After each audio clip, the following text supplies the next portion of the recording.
Hey friends, if you wish to fix FAT file system fastfat.sys blue screen error on your Windows 11 computer, then please watch this video. I will guide you through the resolutions. The first solution is to update the drivers, and how would we do that?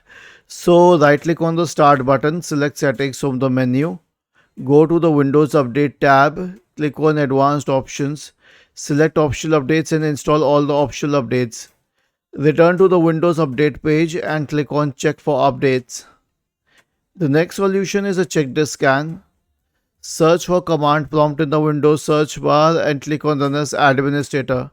Type the command chkdsk space /r space /f and hit enter. Then press Y and hit enter once again. The next solution is a clean boot. Search for system configuration in the Windows search bar and open system configuration. Go to the services tab.